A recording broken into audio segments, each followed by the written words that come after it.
Welcome to this episode of the podcast Nicaea at 1700.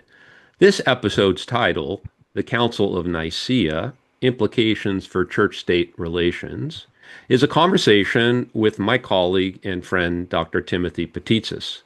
Dr. Patitsas is Assistant Professor of Ethics at Holy Cross Greek Orthodox School of Theology and is the author of The Ethics of Beauty, which has sold almost 8,000 copies and is available online through St. Nicholas Press.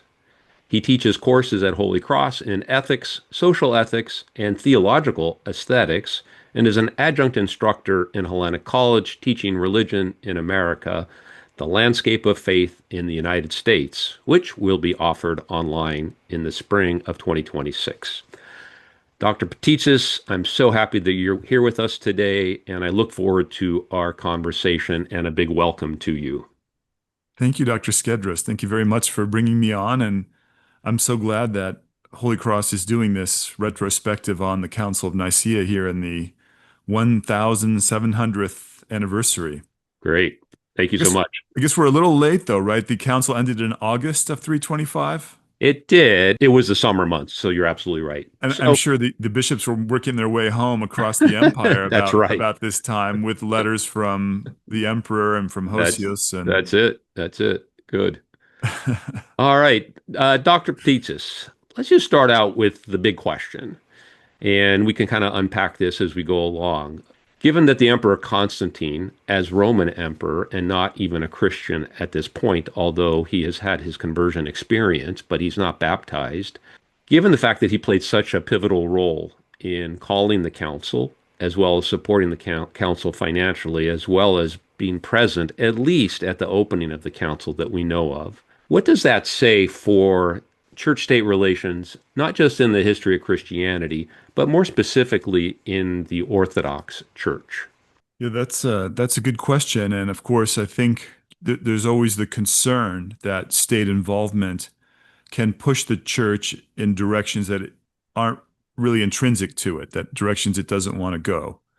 But as an ethicist, I think about it more philosophically than historically, and in other words, what's the basic challenge of civilization? What are the basic challenges of any society?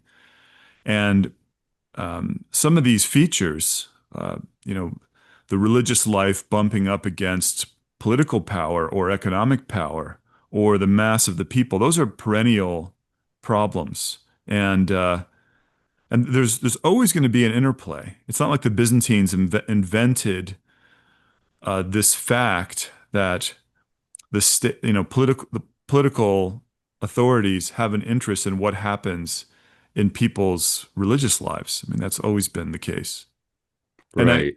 and there's a famous story from it's something like the 1850s and the Know Nothing riots that anyone who's received any Roman Catholic education in this country may have learned from. It's from Baltimore, where the Roman Catholic cardinal of the city, raises the issue with the mayor of Baltimore, the then mayor, of attacks on Roman Catholic, institutions. And the mayor slyly quips, "Oh, are you worried for your churches?" And there's two retellings of his response. The one based in the sources is that the cardinal says, "No," he said, "I'm worried for the city," and his role as the head of one of the religions is a kind of pastoral care for everyone living in that space and for the total achievement of civilization. And I think that really is how ordinary Orthodox priests and bishops and archbishops do think of their pastoral role. That they care about what this whole thing, makes. So that automatically brings them into dialogue with political leaders and inspires them to say certain things. The more the sharper version of the story is that the cardinal says no. He says, "I'm worried about your churches," which can be variously interpreted as just this could spread, or Right. the Irish are pretty tough, and they were Yeah, 20% of the city at that you time. bet. So it's interesting because the tradition in Christianity is for the bishop to be associated with a city, with the name of a city, and not just parish of so and so, but really with the city. And it kind of goes with what you are suggesting here, that the oversight of a bishop is, or at least for the church in general, is not just the parish, but the place in which one lives, which has a political context always, regardless of whether it's Greco-Roman or Soviet communism.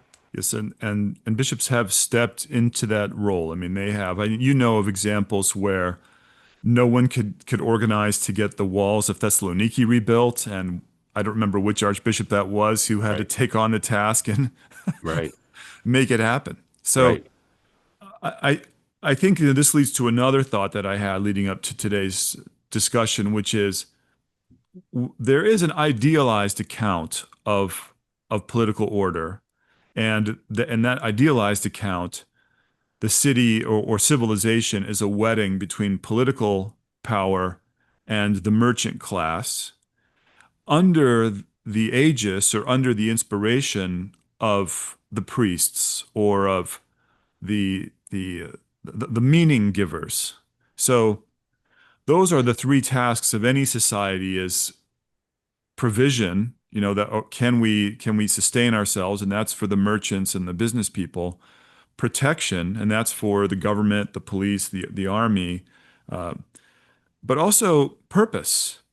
So it's provision, protection, and purpose. And maybe in our day, that purpose comes as much from Hollywood but somehow more from culture, from the arts. But it doesn't directly come from either the business class or the governmental class. It comes from some third force. And that's an idealized account. We see traces of this in Orthodox Holy Week, that hey, it's the marriage of a king and a city that makes the church, that makes the New Jerusalem, makes the heavenly city. And that obviously had antecedents in ordinary life, and I won't say political life, but it's just the challenge of civilization throughout the Near East, throughout the Indo-European world. That notion of a king marrying a city was it's almost the perennial and universal political philosophy of the human race until the Enlightenment.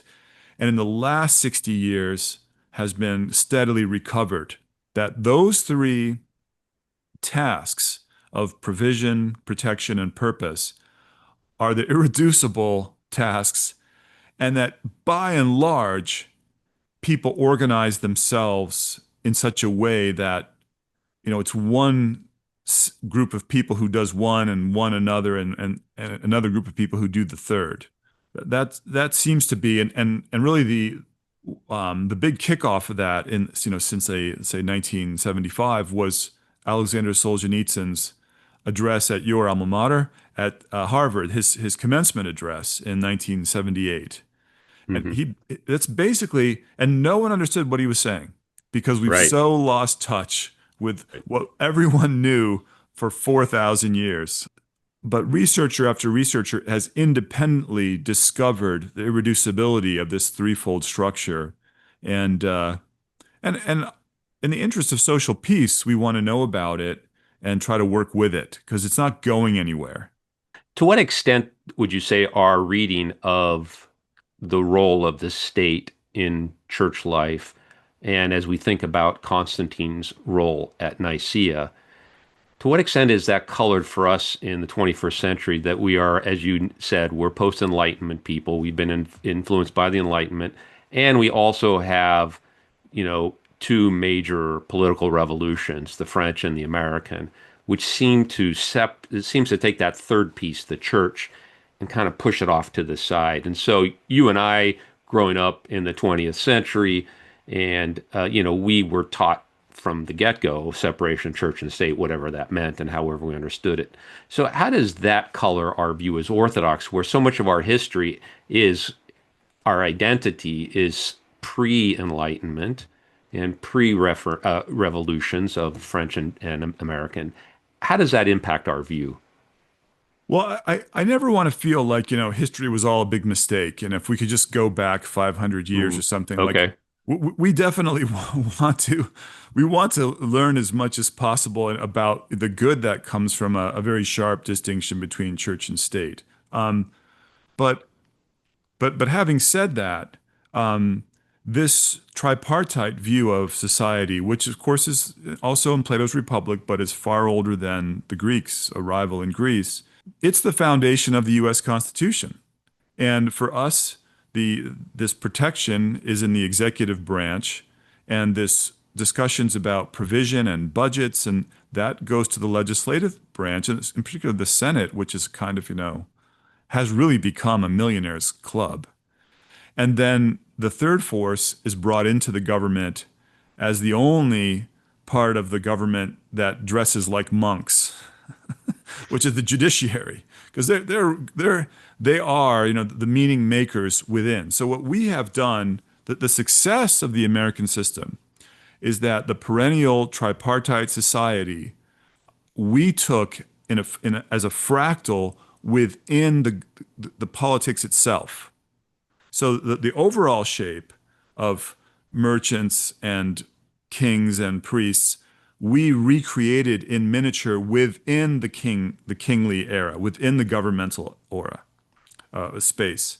And then when the administrative state exploded after the 1930s, we recreated it a third time within the agencies of the executive branch.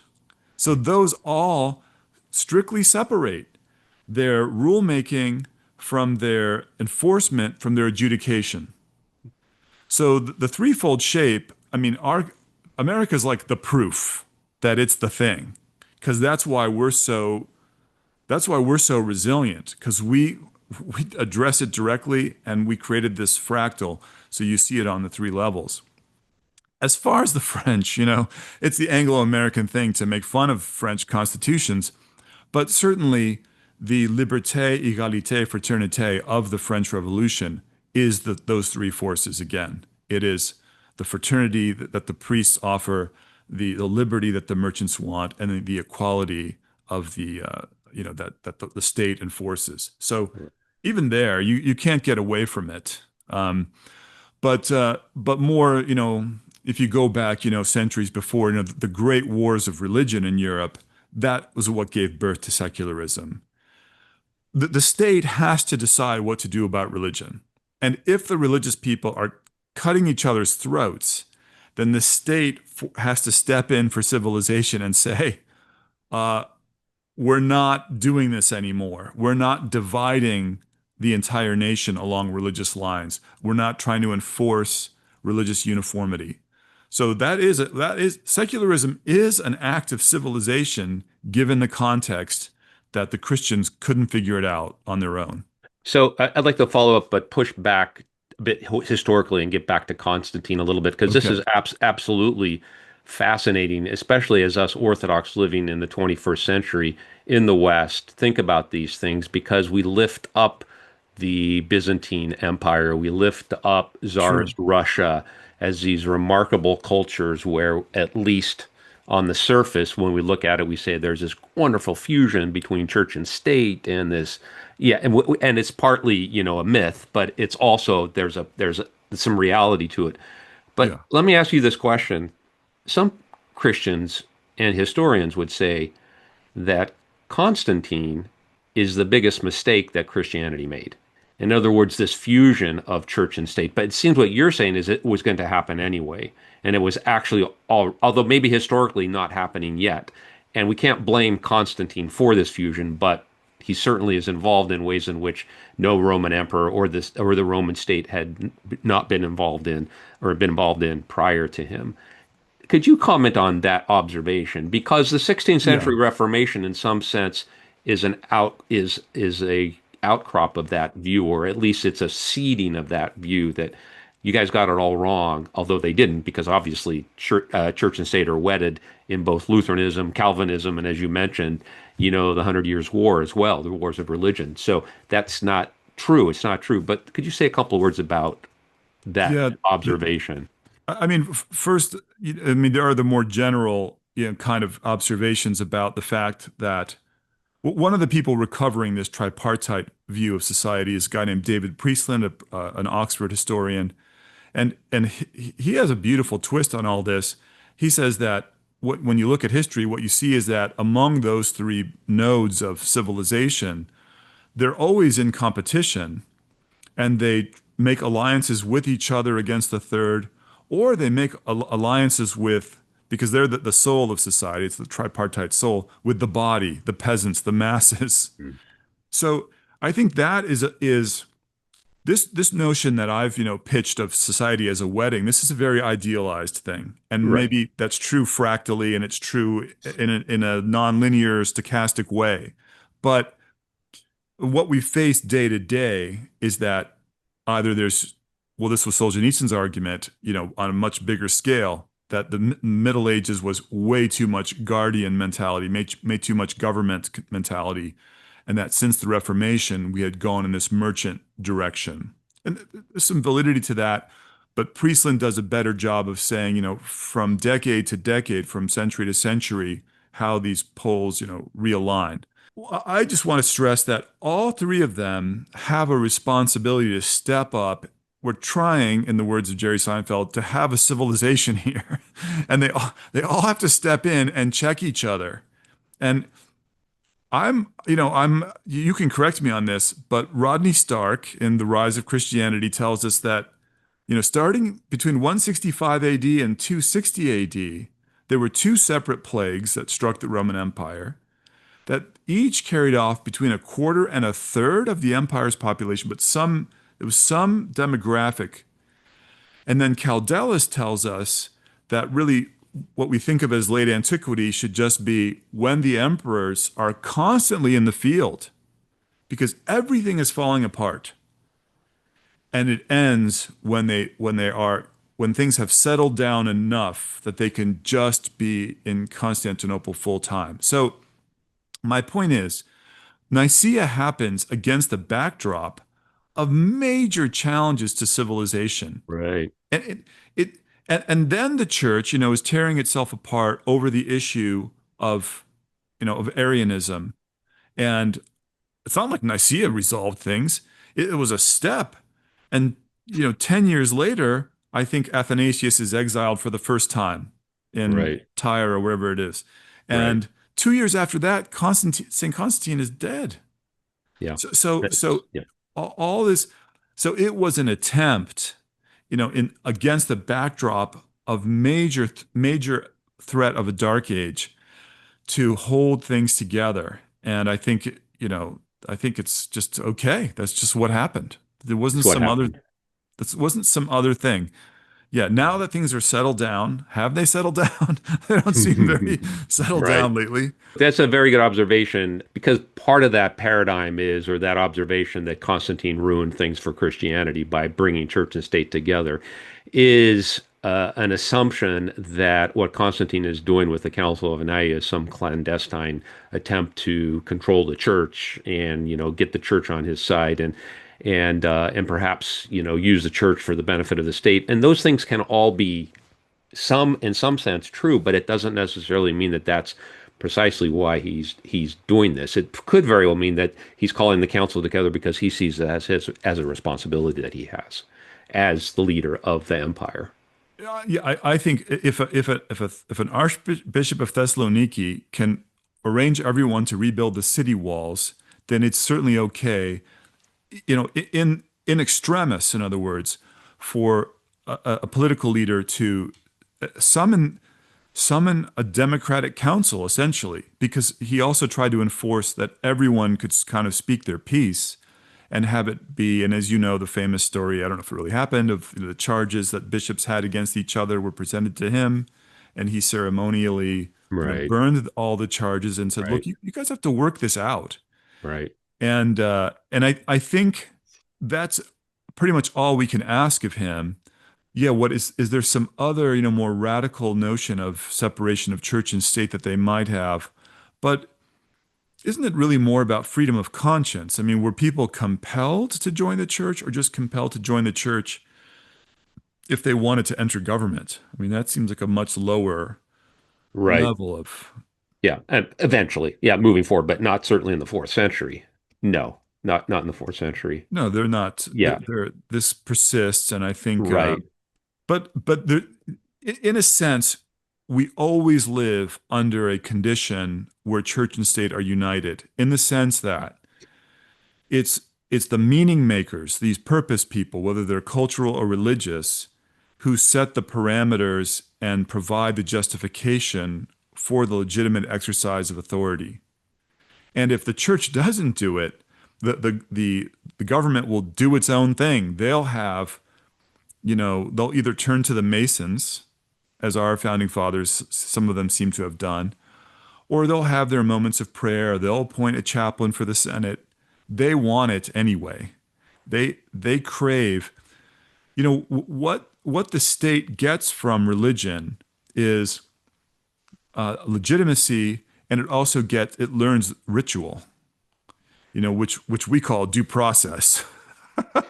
So you cannot have a civilized state without those two major borrowings from cult, and that's always going to be the case. And if we as a society cannot agree on our basic ideals and our basic telos of what it means to be human, then it becomes almost impossible to keep the state together at that point either. Very So difficult. Eusebius, in his Life of Constantine, which he writes probably shortly after the death of Constantine, and also in his church history, but more so when he talks about in the preparation of the gospel, um, the the notion that Constantine is a gift from God and that this is all divine kind of, this is a divine path that has been brought together. Everything has come together. And this is something that is in the plan. And I don't have a necessarily from a Christian perspective, history is a history of salvation. And so we have to think as historians, we have to think in terms of that paradigm. But could you see a situation where that this is just what happened and that isn't God's hand in it? In other words, and I want to follow this up with a observation when I was in college, it was the 1984 presidential election. And I was chatting with our second priest. He was a recent graduate of Holy Cross. And I said, "Hey, Father, who are you voting for?" He goes, "I don't vote." And I thought that was an odd thing. And he goes, "I don't vote." I go, "Why don't you vote? I thought everyone voted." Naive, right? Right. And he goes, "No, because the only proper political structure was the Byzantines," which is kind of what Eusebius might have said. Like a successor of Eusebius might have said that. What is that? I I don't don't know. understand No, what but that my means. point is though that there are Orthodox that think that way. Well, I'm not one of them. I Well, I'm think, not either, but my point is so sometimes yeah. we crown a particular moment in history. And we look at Nicaea as the beginning of this beautiful symphonia that Justinian will talk about in his novella in the sixth century, the sixth novella. We crown that as that's how it should be. I'm not hearing that from you, but I'm wondering how you might want to respond to that because there are Orthodox Hmm. that do think that way. I think that priests should be cautious about voting in federal elections for a different reason, which is that president will kill in your name. He will shed blood. Right. And in and it often happens that there will be innocent, bystanders to those. So I think it would be nice if, as an Orthodox church, if on the Monday evening before the election every 2 years, that every parish did a vigil liturgy, and the priest didn't vote. just just pray for both sides. Pray that whoever wins will be enlightened and do something good at least. And I think it is dangerous for even a seminary professor like myself, but much more so for clergy to get political in the wrong way on social media. They have to be that third force. The third force, in a sense, to put this in like Zizioulis, Yana Ross terms, the government and the merchants, they're concerned with biological survival. And the third force, the church, is talking about ecclesial existence, something higher, which is the essential leaven for those to find civilized use, but which is still higher. And I mean, if you read Caldelis, first of all, he thinks that the Psiphos was a Psiphos, that when 100,000 people filled the hippodrome to decide who, if they would accept the new emperor, it was rowdy, but it was a vote. Right, right, So I mean, what do you say to that? I mean, they did vote, and I think it's completely the case that no Roman emperor, there's some limit, even pre-Christian, to what they can do beyond the blessing of the people, in particular of the capital city. So what was so different about Byzantium? I mean, it was a politia, and it was, as Caldela says, it was a republic in its way, where the emperor also was, responsible to obey the law. That's the hallmark of a republic, according to, well, Montesquieu, but also Caldelis, following him so I don't think it was that different. They were concerned about the people, but they had a lot more military challenges. I mean, what percentage of the Byzantine budget went to defense? I mean, 75%, right, 50%. It was so they were under a lot more duress right. than we've tended to be in our history. So, as a ethicist and as an Orthodox Christian and someone who knows history well, as you do, how would you describe or present Constantine to the public in his relationship with Christianity? And I'm not talking about is he Christian, is he not Christian, because we know he doesn't get baptized until his deathbed. But how might you understand Constantine, given your ethical training, what you think a lot about these things, and in relation to church and state, and his contribution, if you will? I went to York last year. I was Mm, at a conference in London, and I went to see, and underneath York Minster, the massive, massive cathedral in the city, there's a kind of museum under the very center, because the mm, church is in this big cruciform shape, and right under the center block there's walls from Constantine's era. I mean, when I say walls, I mean walls of rooms, not like city walls. mm. Right, And right, York was Eboracum or whatever it was, it was the biggest military settlement in Roman Britain. And the idea is that he stood in that room, you know, just before being, proclaimed emperor. I guess his father was one of the co-emperors and had died there also in York. right, right. Um, but I didn't really. Although that was something that I wish everyone could experience. It didn't leave me with a real sense of who he was somehow. This summer, I went with Orthodox Tours, that tour Hmm. thing that's so wonderful, and I went to Trier, and this was I think where Constantine went directly after being proclaimed emperor to first take care of some things against the Germans there, um, and you see that his mother not only founded the Christian Holy Land, but she brought the entire body of the forgotten apostle Matthias to Trier. So she was creating the Holy Land, but also spreading the Holy Land. And so he was involved in this project of meaning making for the Roman Empire. Stark tells us that paganism was weakening. It could not withstand the challenges that were arising.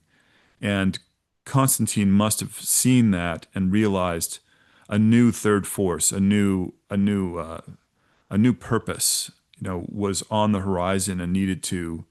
And he was right. I mean, it was like a blood transfusion for the Roman Empire, and he bought it another 1100 years. Well And said. and that's so Yeah. so just my undergraduate training was political science, and just when you think of the scale of these achievements, right?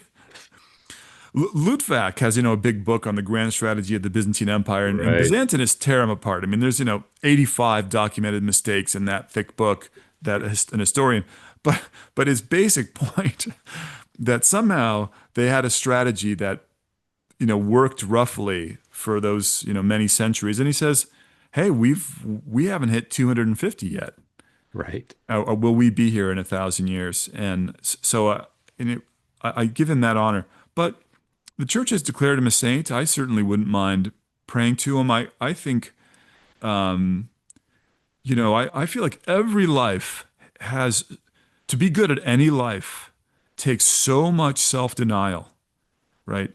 I mean, the church fathers, they're so critical of the rich. I just mostly think how much self-sacrifice and self-discipline it took to build those fortunes, and I compare with my own daily life, and I'm mostly brought to repentance as a person. I'm not, because I'm not a bishop either. I don't need the funds, but but the um but the same with political leaders who you have to have some honor for that, I think. Right. And who knows what sanctity was achieved. I have accepted the observation by Gilbert Dragon in his book on emperor and priest, where he spends a lot of time talking about the role of the imperial office in Byzantium, focusing a bit on Constantine, but moving forward, and kind of unpacks all that. But his general observation is that for the Byzantines, Constantine is a saint. There's no doubt they don't have a problem with it. But to find another imperial saint in Byzantium is difficult. Now, Oh, wow. now there are some Wow. candidates, and Justinian, everybody says, oh, but Justinian's a saint. Well, he's remembered in the Synaxarion of Constantinople, but not like Constantine and Helen are. And that Synaxarion, the 10th century text, you've got several emperors remembered and some empresses, and every once in a while there's Ios that shows up next to their name, but if anything, they're called Evsevis, pious. But that's an ancient Roman word adjective for imperial authority and those that Hmm. had the imperial office. But his argument is that the Byzantines had figured it out. In other words, they gave the title Oh. saint to Constantine because he deserved it, and he's equal to the apostles for what he did. And you have done a wonderful job articulating that in his context of the third and fourth centuries.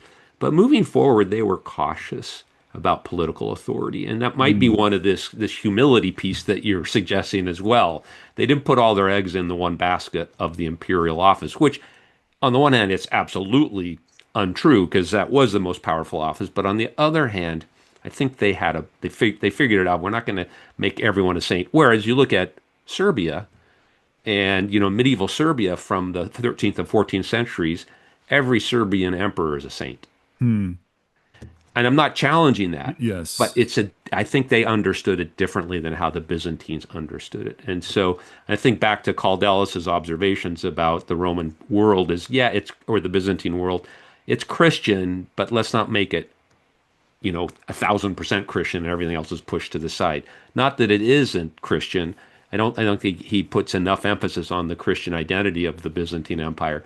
But it's a good reminder that there are these other things at work, as you've said, this tripartite understanding that you started out with, and I think the Yes. Byzantines got it right. I think they did. Our problem is I think we've elevated every political office that has a smell of orthodoxy to it as, oh, that person is, this is how the state should be run because we've got an orthodox leader, and I'm not sure about that. Certainly, there's other factors. I was friends with Jane Jacobs, and she was my great inspiration. And I told her once about something that I heard on Mount Athos, and that was just could just seem kind of wild. And it was something about that the human race itself had been injured at Hiroshima, that the human race as a whole, that this was an act that was such a crossing of a line.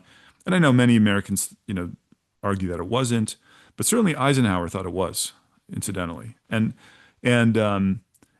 she said, although she was an agnostic, she said many government programs for the poor that were done humanely and with humane purpose and humane effect before the war, the same exact program, same law, same after the war morphed and became anti-poor. And so she agreed that there had been some rupture in the American spirit. Presidents didn't obsessively say God bless America before the 50s.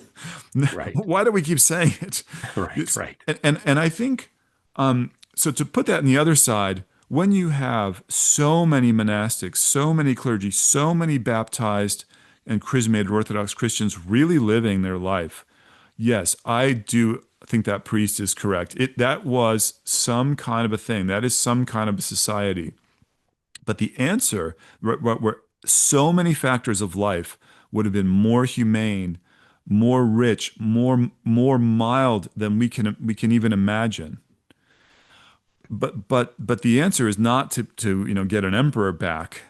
The answer is the sacramental life and the repentance life on a broad base of all people. And Americans, incidentally, want that. You know, everyone in this country is religious, right? It's just some people are sort of more traditionally Christian religious, and other Right. people are more Puritan minded and progressive. But everyone has a religious purpose for the country. So Dr. yeah. Patitsas, I think we'll wrap up here. I'm just looking at the time. This has been fascinating. I really appreciate you being here. Thank you for your insights. Any final comments before we wrap up?